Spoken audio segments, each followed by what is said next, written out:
তোমার সাথে রোজা অবস্থায় কেউ যদি ঝগড়া করে, তোমারে যদি মন্দ কিছু বলে, গালি দেয়, তুমি বলে দিও ভাইয়া আমি রোজাদার। রোজাদার গালি দেয় না,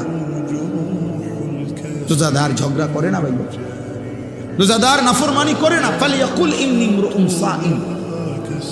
নবীজি বলেন বলে দিও তুমি ভাইয়া আপনি আমার আরো অনেক কিছু বলতে পারেন, আমি রোজাদার, আমি রোজাদার।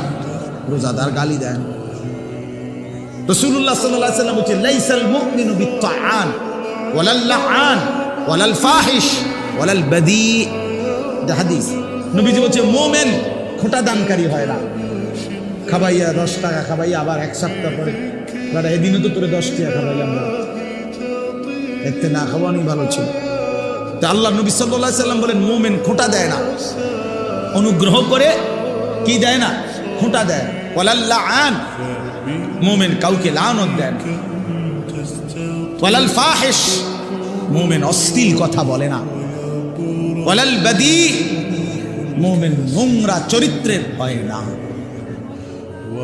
হাদিস আল্লাহ রাসূল সাল্লাল্লাহু আলাইহি ওয়াসাল্লাম।